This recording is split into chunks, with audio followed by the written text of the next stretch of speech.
It ships to your door. It looks real. And it promises to change everything you thought you knew. 15 times the power.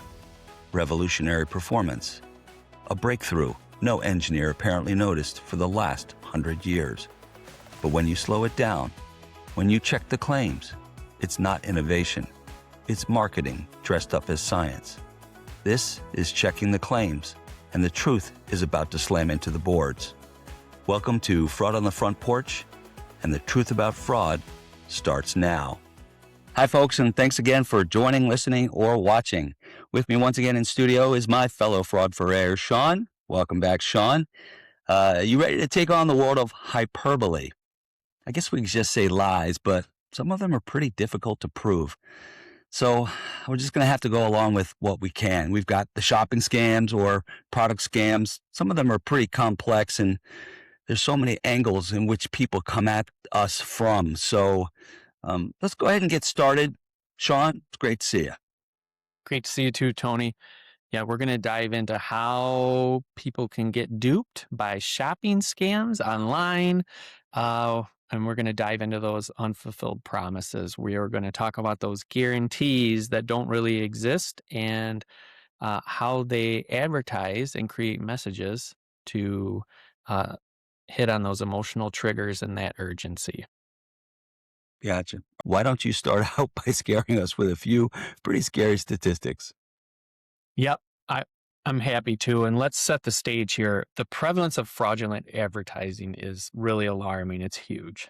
Stats indicate that 71% of all consumers have been misled by an ad just in the past year. The FTC, Federal Trade Commission, fields more than 100,000 advertising-related complaints annually. Just a huge number. So this is just a widespread deceptive marketing practice. Among those are misleading green claims. So those that refer to your product being environmentally healthy or having environmental benefits or sustainability. A lot of those are false. And those practices harm brand credibility. Yeah. And social media, of course, is playing a huge role in this. Misinformation on social media, influencer marketing. It shows that 80% of social media influencers use misleading claims, and that's whether they know it or not. If they're just echoing what's been told to them, there isn't proper disclosure or proper investigation into those claims of sustainability. Yeah, that's a really good point. That whole idea, that's what it kind of goes back to what I said earlier about the difficult to prove that things are misleading, right? I watch so many of those YouTube. I've really cut down on my watching of YouTube shorts, but for a while there, I was really into the doom scrolling, and there are so many miracle products out there. It's no wonder there's any problems left in the world, right? Especially the green ones. It's just absolutely nuts. I mean, the one I'm seeing right now all the time in my social media feed is an ad for a golf driver club that is going to fix my slice forever. If you hit it with this driver, you'll never hit a slice again.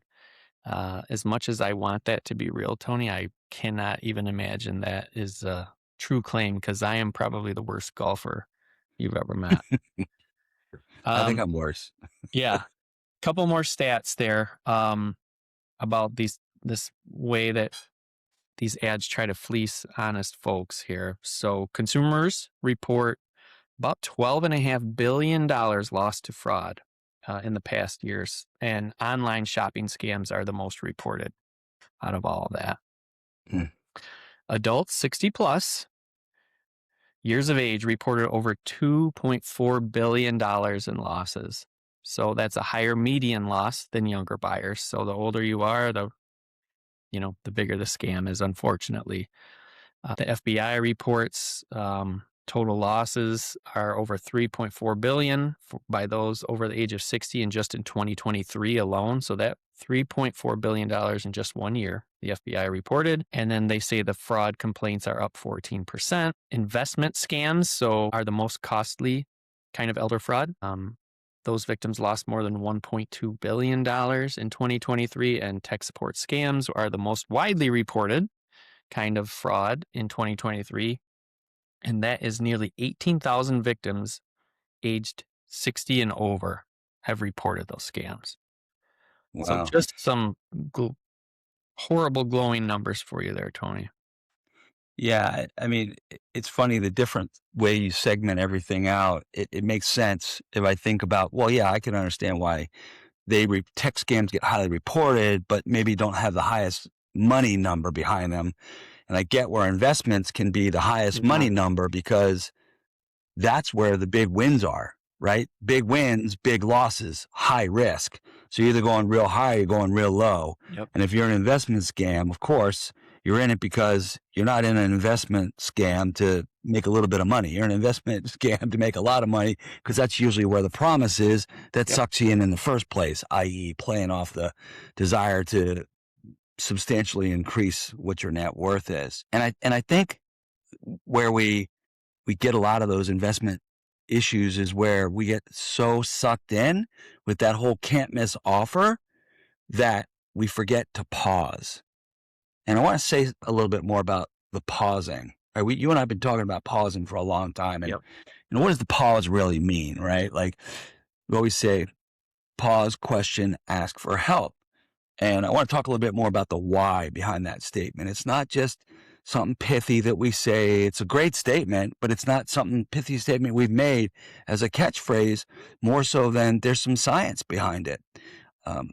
There's a concept known as dialectical behavioral therapy. You can Google it, DBT. It's a structured form of psychotherapy designed to help manage intense emotions. It's also intended to improve relationships and develop some coping skills through mindfulness, acceptance, and some behavioral strategies associated with it. I think the concept probably goes a little bit far in explaining the whole pause, which essentially helps you flip from more of an emotional response to a logical one. I mean, that's what we want for everybody, right? Who gets in the crosshairs of a scam. We want them to have some sort of emotional catch, if you will, or the ability to thwart emotional manipulation, like the kidnapping fraud or the IRS fraud that says we're going to be at your door to arrest you, and you start to panic, or even the, hey, you just won $3 million, right? Yeah. We just need $3,000 to process your ticket. All of those things are meant to disrupt you, get you thinking emotionally, and when you're thinking emotionally, we know that you're going to lose the logical side of it. But I think there's a term I've been researching lately that gets closer to that, which is actually this concept of cognitive reframing. It's a psychological technique that involves identifying and changing the way situations, experiences, events, ideas, and even emotions are viewed. This process challenges the way we see situations. It alters our perception to create a more positive or neutral outlook. Now, we're not turning this episode into a therapy session or anything, but I'm trying to make a point. So stick with me here.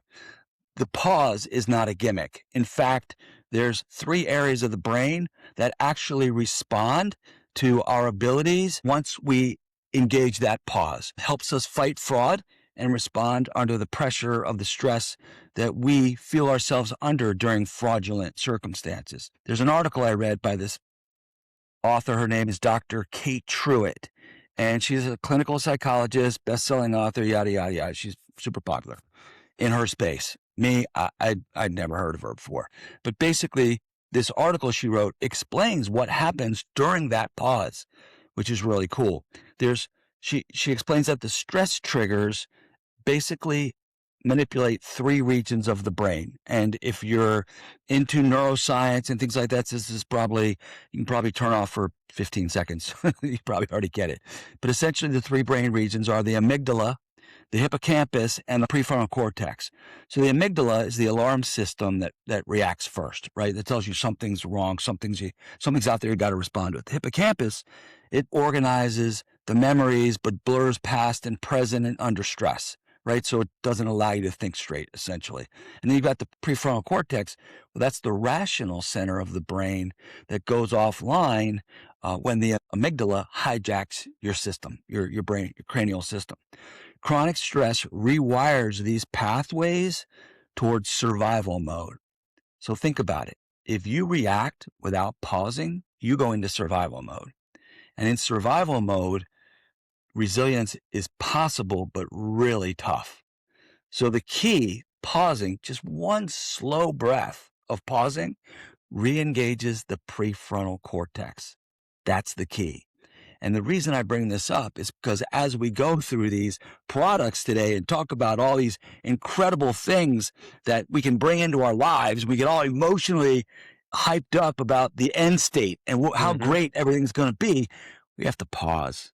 We have to step back like you did with your driver and go, is this really real?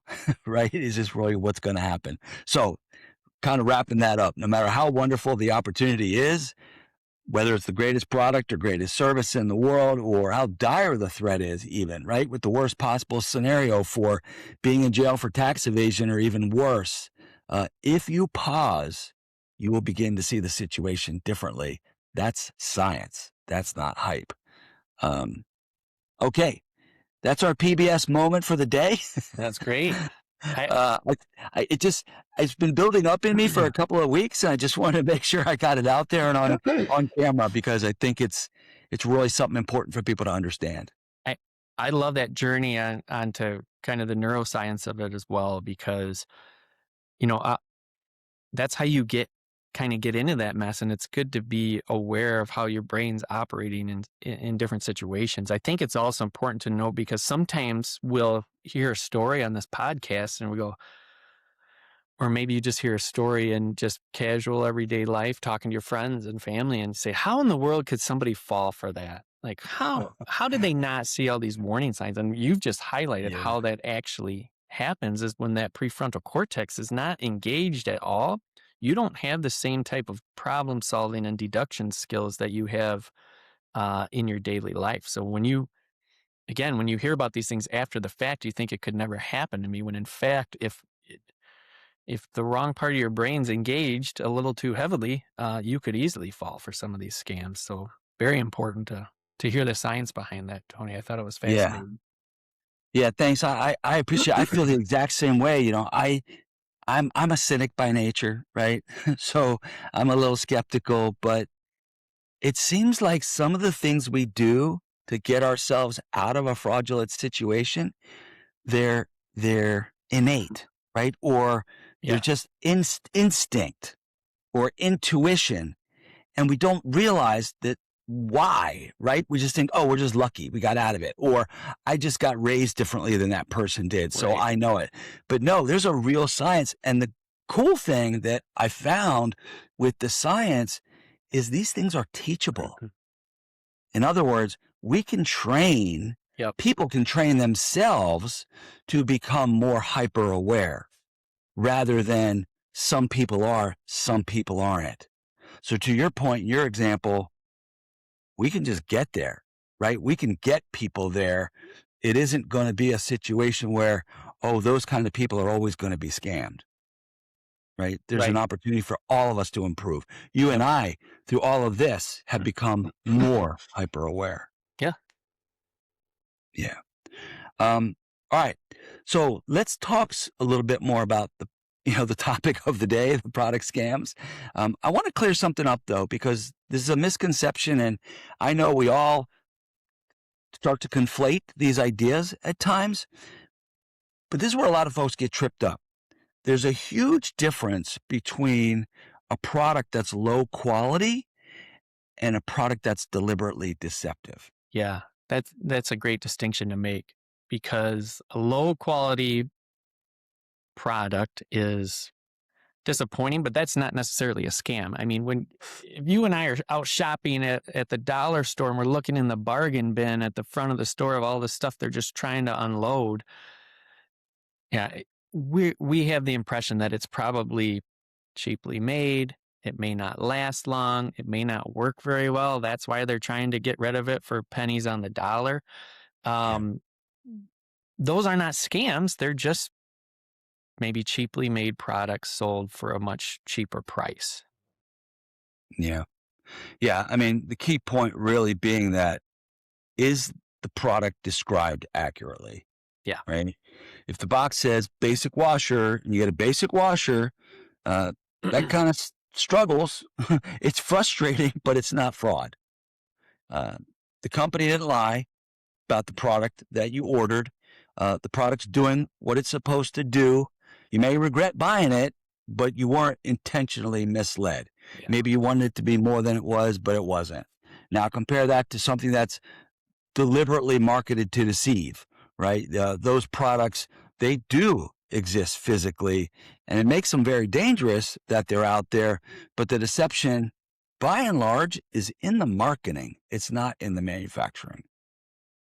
Right. And they're sold as something that they are absolutely not. So you might see a cheap hose nozzle that becomes a high pressure washer. You might see Yeah. some type of everyday routine gadget that is actually, they market it as a revolutionary breakthrough. So these are low value items pitched as if they're rewriting decades or centuries of basic understanding. And that's not optimism at all. That's just misrepresentation.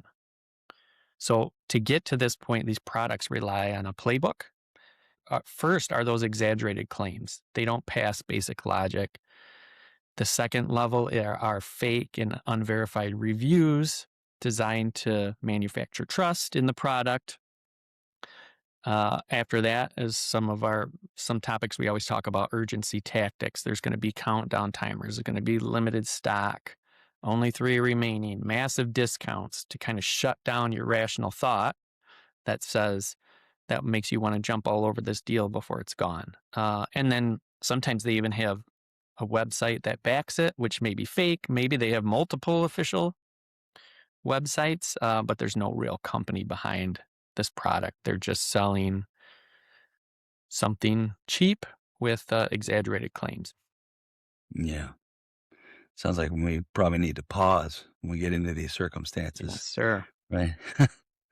So with these kind of items, I don't typically see independent testing, no Yep. certifications.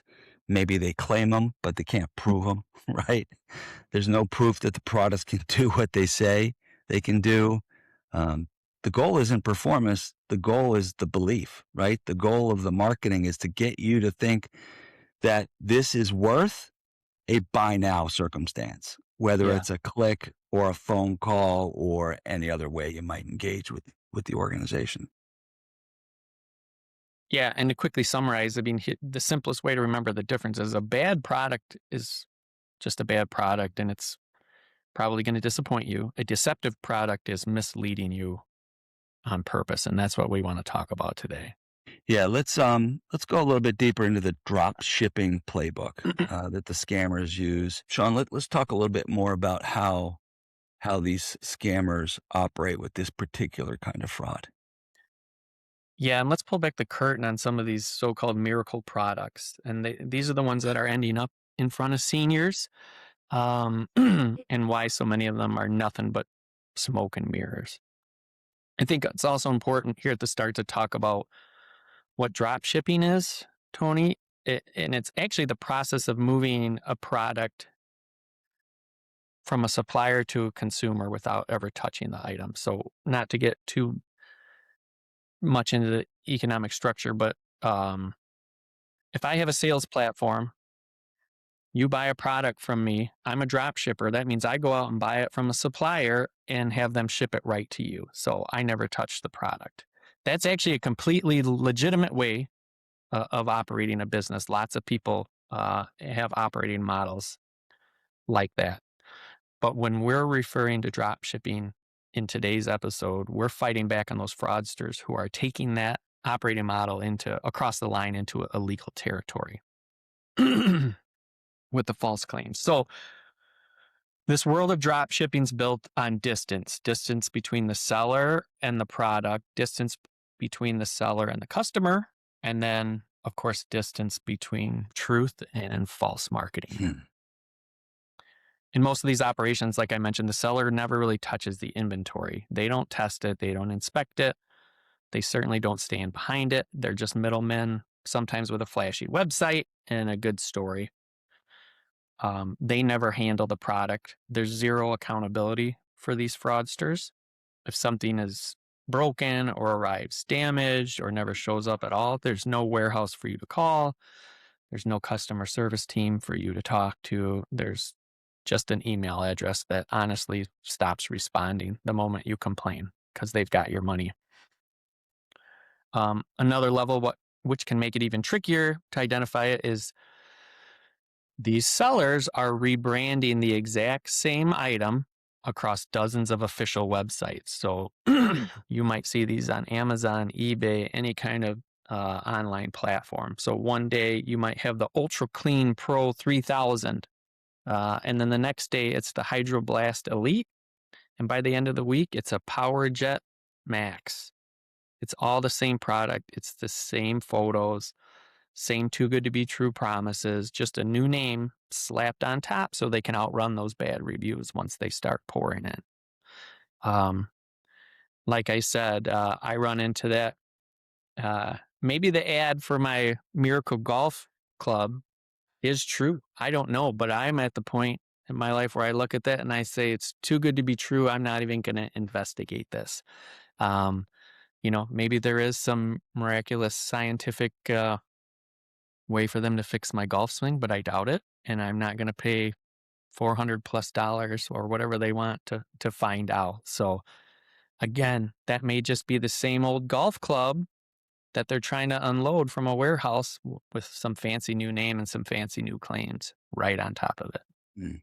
It's so clever. It's so clever and so wrong. Yes.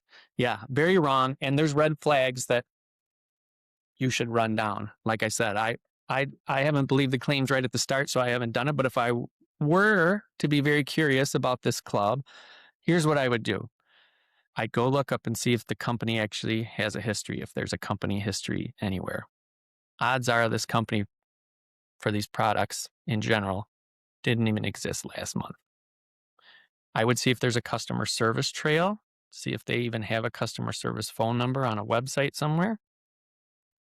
And then I would actually go back and see if these claims belong to a product with a different name in the past. So I'm talking about those disposable brand identities. Was the same club sold on a website 2 months ago that now is no longer around?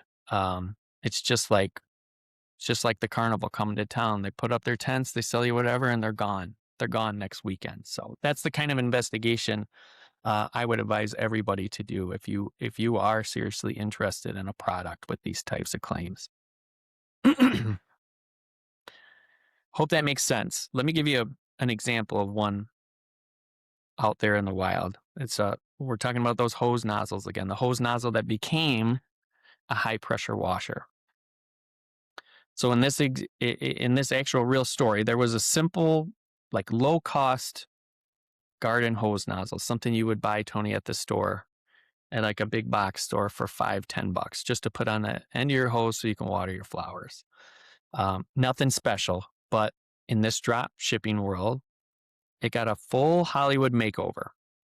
This thing was marketed as a high pressure washer, even though it's connecting to the same garden hose you've had for 20 years. The ads claimed it delivered 15 times the pressure, it's military grade, and it said revolutionary cleaning technology.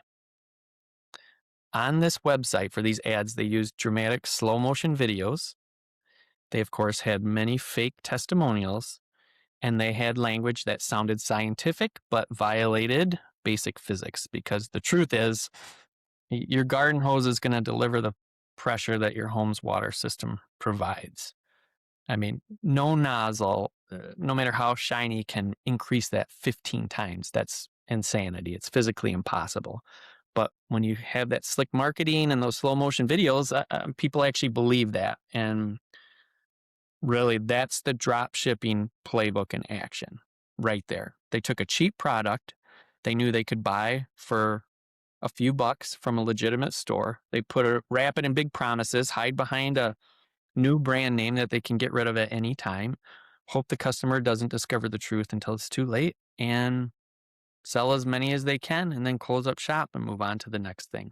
That's the playbook in a wrap right there. That's a great example. I don't know how many folks watching, listening have seen that commercial for the super, what would you call it? The Super Max 3000 or whatever. Yeah.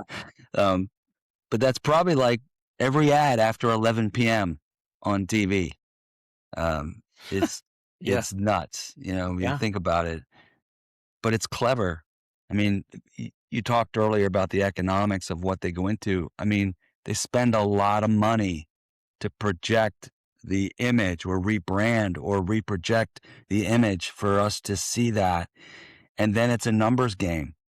Can we get 100,000 of these out the door? Can we get 200,000 of these out? Right. Can we get 500? Like they know before they ever start throwing those ads on television what the break even and what the profit number is. And they make a ton of money and then they move on. Yep. And the rest of us are left holding the bag.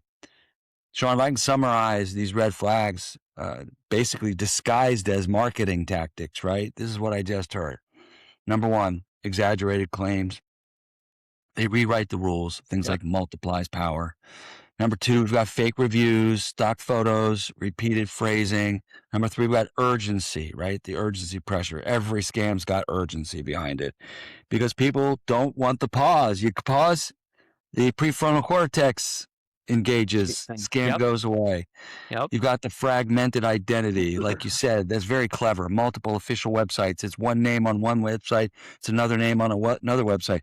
Do an Amazon search for a particular product and you'll see the same photo for 4 different names from 4 different companies. Doesn't necessarily mean it's a scam. Remember, it just might be a low quality product, right?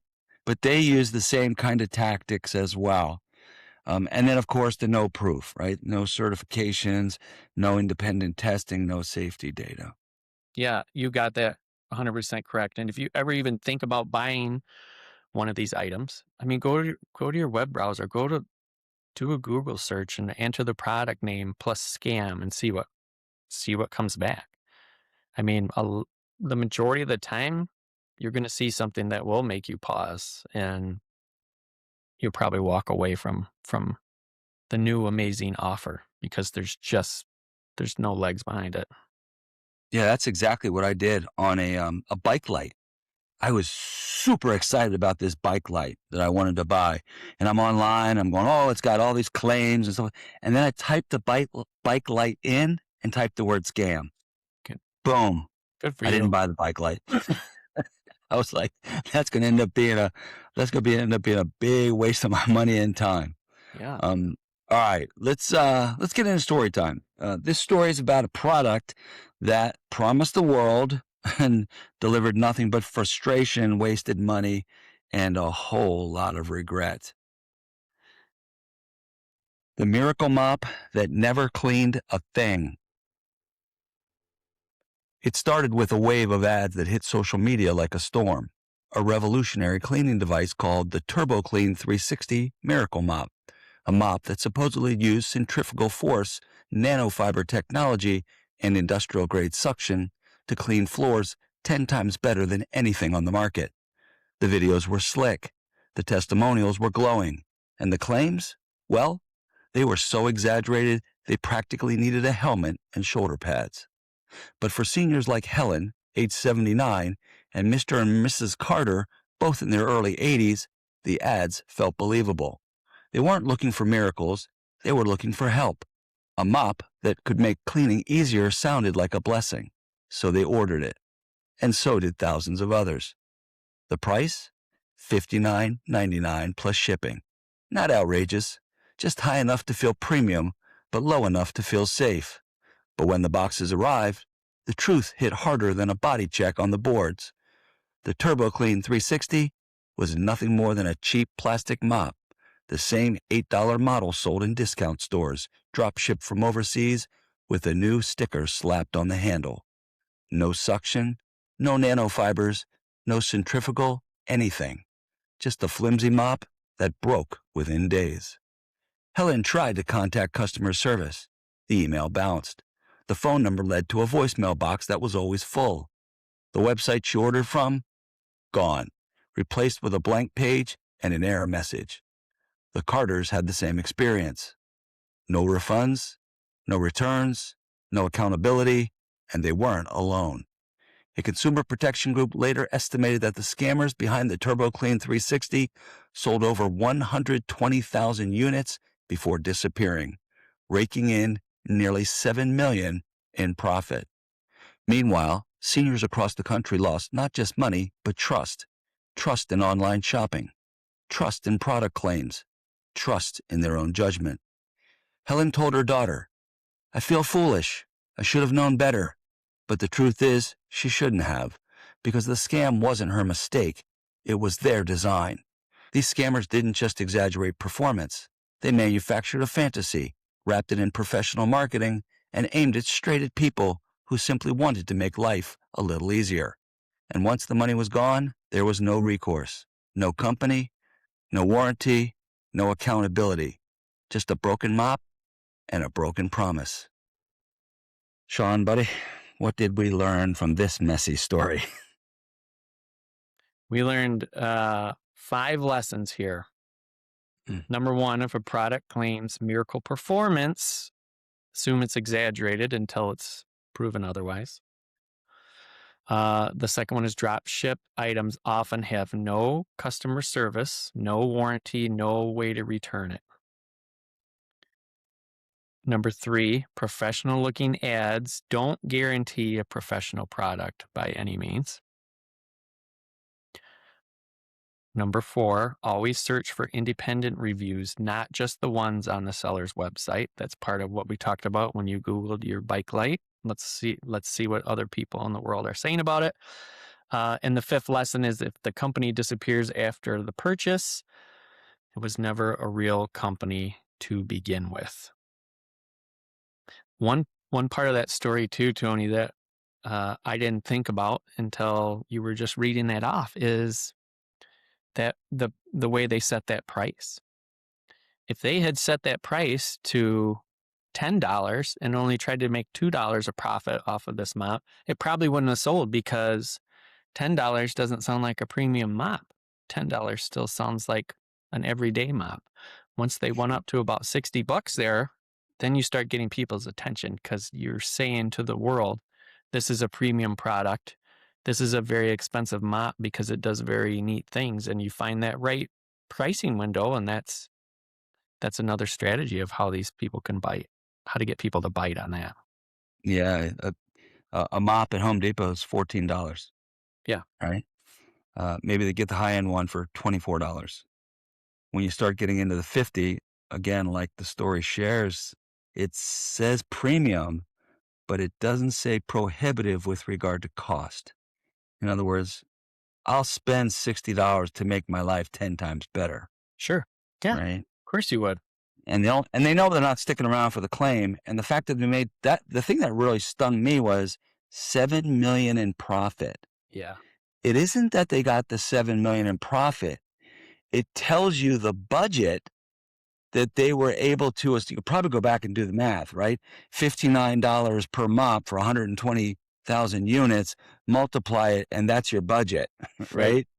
That means you can do some really high quality ads, some really high quality marketing, and some really high quality lead generation in order to get, for lack of a better term, the suckers on the line to buy the mop. Yep. It's capitalism in a form neither you or I appreciate. We talk about that all the time. These are real world skills where you could go have a legitimate career in marketing or advertising or set up a legitimate reseller company and set up shop online. And just drives me crazy. These people continue to choose crime and fraud. But why the government takes so much of my money when I make business? I guess if you can steal $7 million in a couple months, I guess maybe that's your avenue. But Just, That feeds a lot more scams too. I guess so. Think But it's about still, it. You buy the mop, you're feeding scams. yeah. Well, on Um, the other side of that, Tony, there's 5 legitimate things that real world products always have. One is a clear manufacturer identity. So every product that's made, somebody's manufacturing it that you can go look up. Number 2, there's going to be independent testing and certification of a product, especially if it has claims that it's going to do something. Number 3 is consistent branding and domain history. Again, if you're looking at it now, it probably existed a month ago. It didn't come out of thin air. Number 4 would be a real world retailer presence, like you just talked about a Home Depot. If it's in Home Depot, that's a better sign that it's not a scam. And then number 5, there will be reviews on neutral platforms, not just on the sales pages of their website. yeah, I love that. That's a very simple and plausible, perfect checklist, Yep. right? And it's actionable. There's something you can do about it. You can go out and you can do your searches. What I also like, good and bad, is it puts the onus on the consumer, right? You got to do more research before you purchase something. You have to be willing to do the work, but the work is capable of being done. In other words, like you described, the sources are out there. Yeah. Sources are out there. You can find this stuff. And if you can't find anything about it, what does that say? Probably says, keep your money right where it should be in your pocket. Don't open your wallet. Yep. Don't open your wallet.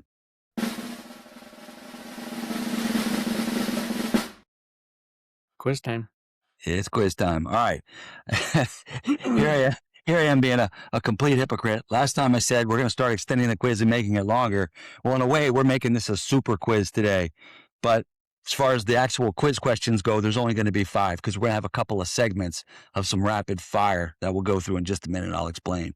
Okay. But for right now, we have 5 quiz questions. We'll start out with those 5, and then we'll get into the rapid fire responses, which I think everyone's going to enjoy. Okay, you ready? Yep. First question. Give us one reason why these scams work. Because their urgency is overriding your logical process. Yeah. Yeah. Good. Take us back to the three hemispheres of the brain. Yeah. All right. So why do we even believe these scams in the first place? I mean, a lot of us already go in skeptical, but why do we keep going in? Well, the language of authority creates trust. And, we've talked about this before. Unfortunately, especially with seniors, that speaking as if you are an authority creates that level of trust very quickly. So seniors, as first time or infrequent online shoppers, they have lower digital literacy. They're going to have higher trust in anything they read as far as those false claims. They're not generally going to have good familiarity with those fake review ecosystems that are out there, just generating fake positive reviews. And unfortunately, as we said at the beginning, those older adults have higher median and higher average losses than younger adults who are scammed online. And even when it's fewer transactions, they're more likely to be scammed, and for a higher dollar amount. Yeah, that's some really good points there. I remember back in my late 20s and early 30s, one of the things I learned was if you want to show somebody you're serious about something, write it down and show them you've written it down. And that brings with it a certain level of trust. We talk about our trust-built society and how some of that's eroding on us, our trust-built society. But back in the day, so to speak, to date myself here, nobody would consider something written to be fraudulent because Right. why would you take the time to write all this stuff up if you didn't mean it or you weren't sincere about it or it wasn't true, right? Like, why fabricate out of thin air all this? Well, nowadays it's really easy to do that, number one. And with Yep. AI, you just got to prompt and boom, you can have it all written up for you in seconds. So we're losing that trust of the written word, right? As much as we used to. The generations coming up behind us, they're not as, I guess, seasoned Yeah. to believe that the written word really has any validity. But I guess these kinds of things have been around since the dawn of time. So there's always going to be somebody believing whatever's in communication. Just got Well, to be got to be more careful. And like you said, look for the signs of the 5 things they will have, yeah. right? And they're growing up. They're growing up and they're, at least in my kids' school, we've talked about in a previous episode, they're educated to be skeptics of information they see online right away. Go validate it on your own through these different methods. And people our age and older, we didn't grow up with the internet. We didn't even grow up with computers in our houses, or devices. And so we don't have the benefit of having that training kind of built into our uh, educational curriculum, and the younger generations do. But yeah, this is why seniors are targeted. We just don't have those advantages. Mm. All right, so let me ask you this. How are we even going to know? How are we even going to know that something's not worth buying? Do we have to buy everything in order to waste our time and money just to find out that we got scammed? Yeah, I get that. No, no, we don't. Think of it this way. We just have to avoid kind of the trap where everything everything does everything, if that makes sense. Yeah, If you see a product that does everything, that should be you should have immediate suspicion there.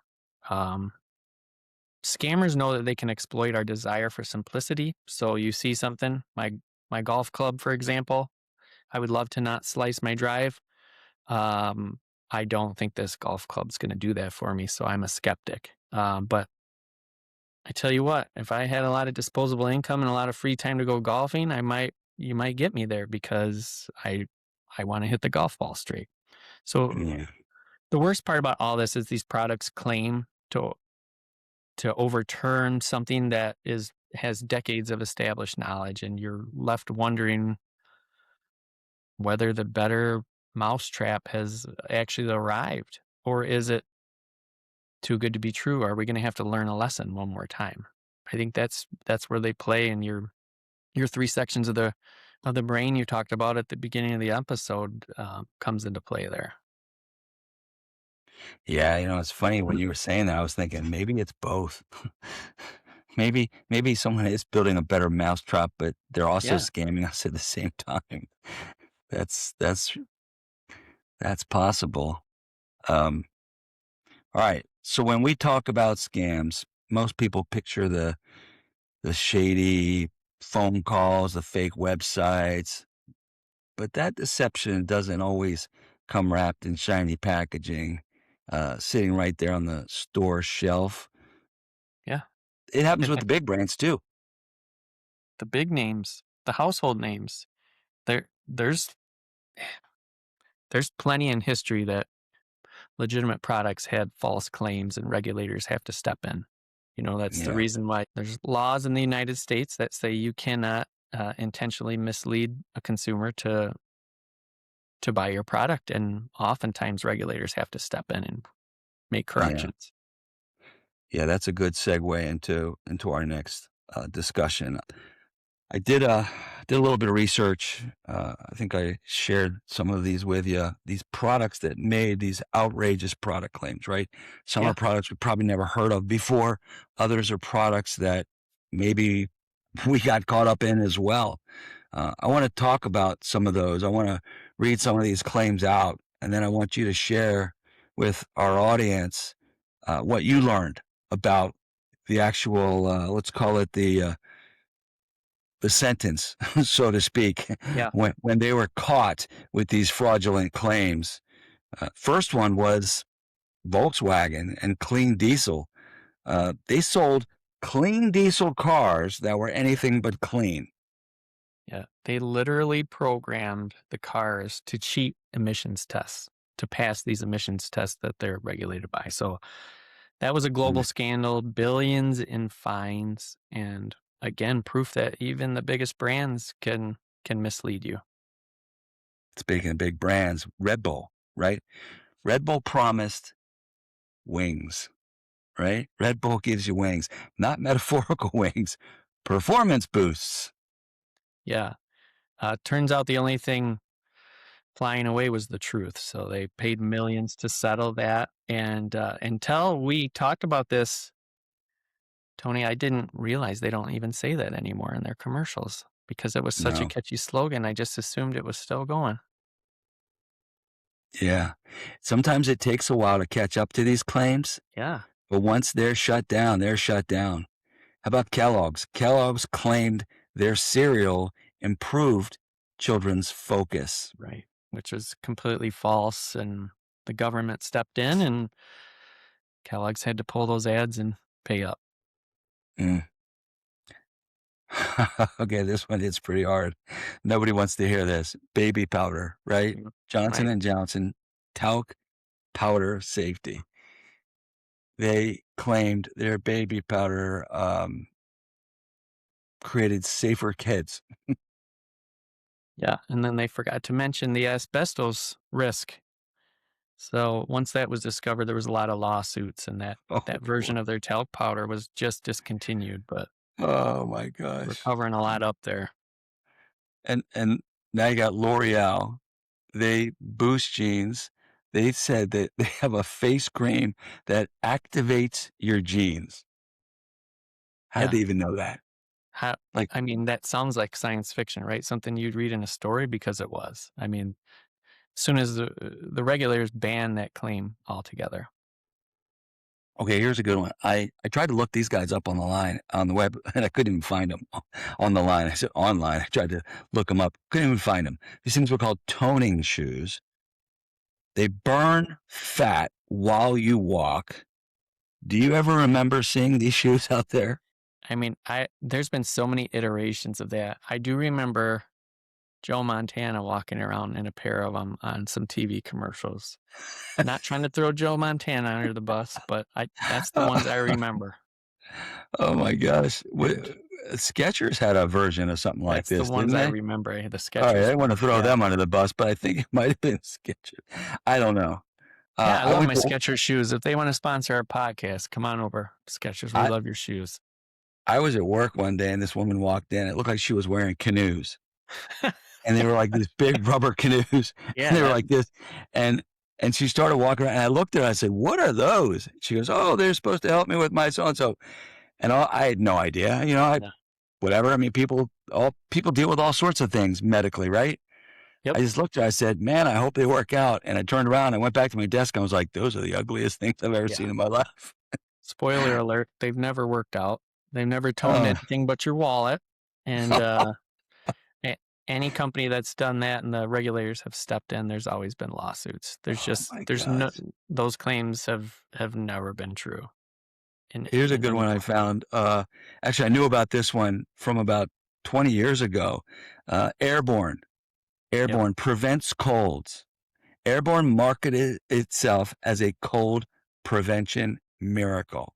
Yeah. I mean, they're not the only ones, and there's no science behind that. Their claims are any of it, and they all have to pay up after a while making those claims.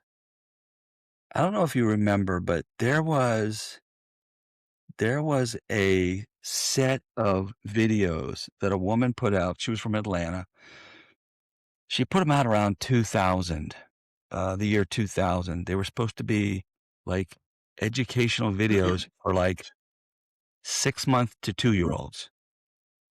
It was these videos just had all these streaming colors and kids would watch them and sit in a chair and all that. And they made all these claims around education.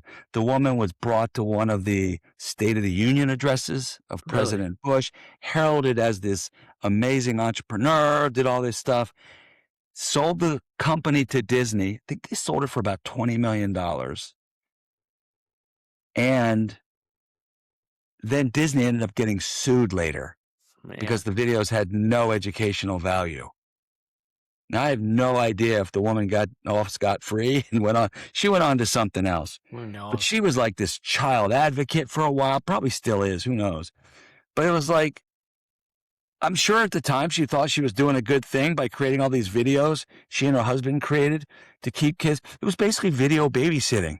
Yeah. You know, your kids are watching these videos like they're on acid or something, and you think and you think the kids are doing great and all this, but there's no brain function going on with these videos. At least that's what the claim later was. I can't say one way or another. But yeah, I'm like, these things, like, in the moment, they're really difficult to grab.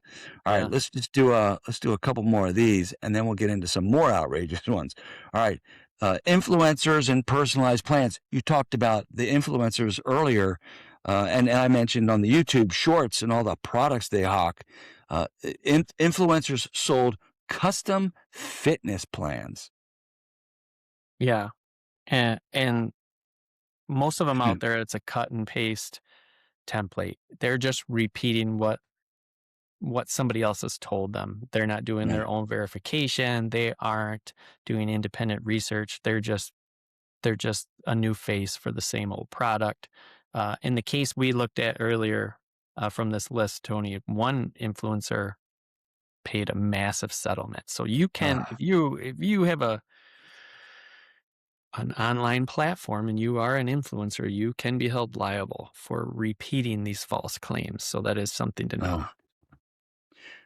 Oh boy. All right. So now we have a couple more I want to go through. These were all published in the USA Today. So, right, credibility, USA Today. Yep. let's hope. But USA Today, these were published a long time ago, like maybe 15 years plus ago. Just goes to show you that this kind of stuff's been around for a long time. All right. You had Gerber. Gerber was making a claim that their gentle formula prevents children from developing allergies. Yeah, I don't know where that ever came from. They thought they had some miracle formula, but the FTC had to step into that one, and they've been barred from ever making claims like that again. All right, now they got vitamin water. Vitamin water, they say, promotes healthy joints, reduces eye disease risk. Like what chemical was in the water that somebody says, we can say this promotes eye disease risk reduction? And then they said more. There was more, whatever the heck more means, right? Yeah, it's the whole vitamin C thing again, right? Like you think vitamin C is going to stop airborne illnesses, and I mean it's a healthy vitamin your body needs, but if you make a claim like they did with vitamin water, healthy joints and improving your eyesight, you have to be able to back that up. And so in that case, Coca-Cola, who owns vitamin water, had to agree to change their product label completely. Mm. Yeah, I worry about those kinds of claims. Every time I hear one of these supplement commercials or infomercials, Yep. sometimes I'm listening to the radio and I don't feel like changing the station or whatever, and it'll be a legitimate, like, retirement talk show or something. And the next thing you know, they're talking about pure products and all this other supplemental stuff. And I'm listening to all the different formulas they talk about. And I'm like, oh boy, man, somebody's buying a truckload of that stuff for no reason. Right. Like probably doing a lot of liver damage, you know? All right, here's one that hits close to home for me because I love Frosted Mini Wheats. Frosted Mini Wheats, Kellogg's, one of their hallmark products, they claim that Mini Wheats improve children's attentiveness by 20%. Now, how the heck they even came up with that number? Who knows? I mean, Oh my it's a gosh. great source of fiber, and you sprinkle some sugar on top. They just assumed that was going to wake kids up in the morning. I don't know, but Kellogg's paid a $4 million settlement. Oh my gosh. They and pulled the ads, of course. So they paid for that one. That's crazy. All right, I'll give you two more. Activia. I see Activia all the time. Activia yogurt. They claimed scientifically proven to regulate digestion and boost immunity. Yep. And Somebody didn't like that. That's still a little bit of their platform, but this one's huge, Tony. They paid a $45 million settlement for those claims. Somebody was angry. Yeah. That's a lot of money. Somebody in court was angry, hit them with $45 million. I mean, it's yogurt. It's not like it was harmful, right? Why would you have to go so far? I mean, I guess you get things sold, right? Get them off the shelves. Right. All right, last one. Here we go. We'll go back to Skechers. I got a few more, but I don't want to keep you too long here. I got you Skechers. Their claim, they had shape ups. I think that's what these things were. I think That's these it. might have That's been the what Joe shape ups. Montana was walking around in. The shape ups. Here we Yeah. go. They help wearers lose weight and tone muscles. Like, So, what again, pair of sneakers doesn't? I love my Skechers shoes. I got a few pairs, but in this case, they paid $50 million in Oh settlement my because gosh. there's just no research that says you're going to get in better shape walking around in these shoes than any other pair of shoes. Okay, so full disclosure here, there's more than meets the eye to all of this, Yeah. right? Right. It can't just be these statements and $50 million, right? There's Yeah. got to be much more going on behind the scenes with all this. That's your disclosure, right? That's your, what do we say, full transparency here. Yes. We'd have to dig into the article. We'd have to dig into the story. We'd have to probably read 3 or 4 stories, but bring it all home. We could go on forever, right? This is out there all the time. Probably with even the claims that you and I have made throughout our careers and the jobs that we do, we could get picked apart for some of the things that we said, I'm sure. But even with these all known brands, the point of the matter here is next time you're introduced to anything, especially if you've never heard of it before, you got to question. You got to question. Yes, you do. And just keep asking questions.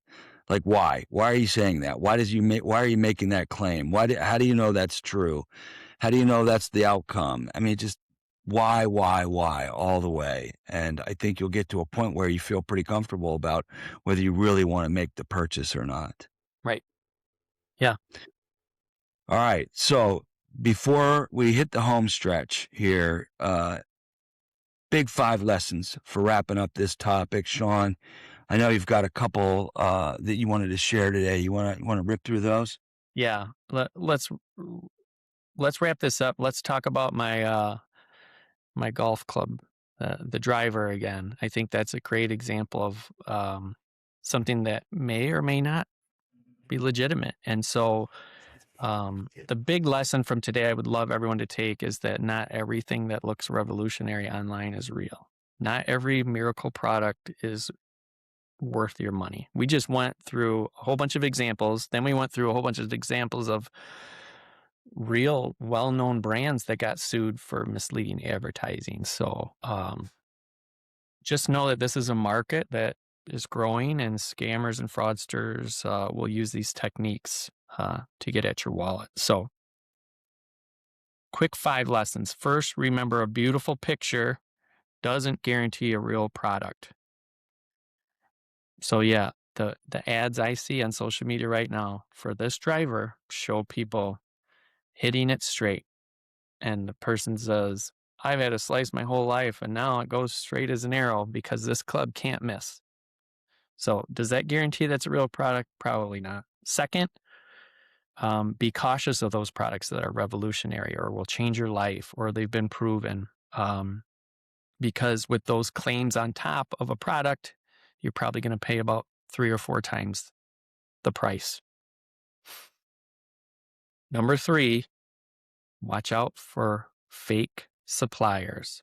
So this ad may take me to a website that looks legitimate, but I need to look up that company's history. I need to see if that company had a different name 3 weeks ago. I need to see if that website even existed 3 weeks ago. That's the type of investigation you have to do. Number 4, you also want to protect yourself by doing a quick check before you buy. So search for the name of that product on Google on a different web browser away from, Facebook, Instagram, whatever you're looking at, and look for reviews. Search that product and type in the word scam. Try to see if that product is actually sold in a legitimate store like a Home Depot or an Amazon or a Walmart. See if they actually have the product on their shelf. And finally, 5th, we've been talking about this a lot recently, trust your instincts. Yeah. If you look at something and it feels off even a little bit, the deal's too good, the promises are way too big, the website looks too new, just pause, because chances are your gut is telling you something that you need to listen to. And that's one thing you do have to trust yourself, is when something doesn't quite look right, you've got to take that break and let your prefrontal cortex, I'm not a brain surgeon, I'm never going to get that down, but I've learned something today, Tony. Your prefrontal cortex, allow that to take over and do some thinking for you. Do the double checking. Let your brain protect your wallet right there. Take that pause. Yeah. Yeah, I'll add to that. I'll talk about the practical steps, lessons we can apply if you actually do find yourself a victim of one of these types of shopping scams, so to speak. All right. Obviously, you want to stop further engagement with the company except to demand a refund, right? Number one. And then number two, document the claims. Document what was claimed by the product versus the reality that you actually endured. And then number three, you want to contact your payment providers. I've been an Amex customer for over 40 years. They have stood by me every time I have made a claim against a fraudulent product.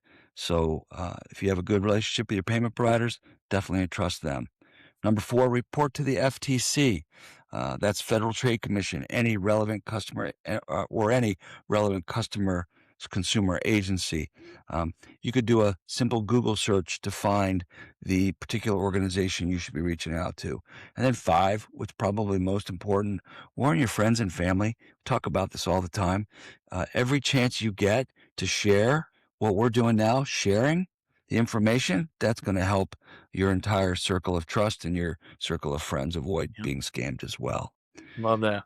Love that note. All right. Well, Sean, I think that's a wrap for today. Any closing thoughts here? Sure. Identify those red flags in real time. Look for reviews, maybe outside of their website, even outside of Amazon. Look for patterns in the reviews that maybe may have generated many, many fake reviews. Also, one thing I do sometimes, Tony, and I know a lot of people also do this, you may do this as well.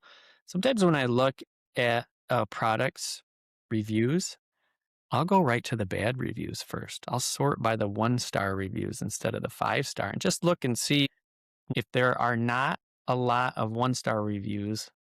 There's not as many as the 5-star reviews, but maybe if you sort by most recent, more of those 1-star reviews are happening more recently because now the people are reporting that they've been scammed.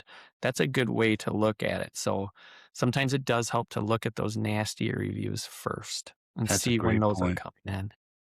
You can always look up the company's name and at the BBB or the FTC and just take a pause before you click buy now. Nothing to add there. Perfect as always. Thank you. Thanks for being with us, Sean, today. Until next time. Thanks, Tony. If you remember one thing from this episode, remember this. Real innovation doesn't need a countdown clock. It doesn't hide behind fake reviews, and it doesn't need to rewrite the laws of physics to earn your trust. If it sounds like it replaces everything you already know, it's probably replacing your money. Slow down, verify, and don't let urgency make decisions for you. Because the most dangerous part of these products isn't what they promise. It's how fast they push you to believe. Check the claims, protect your money, and we'll see you next time. Always remember to pause, question, and ask for help.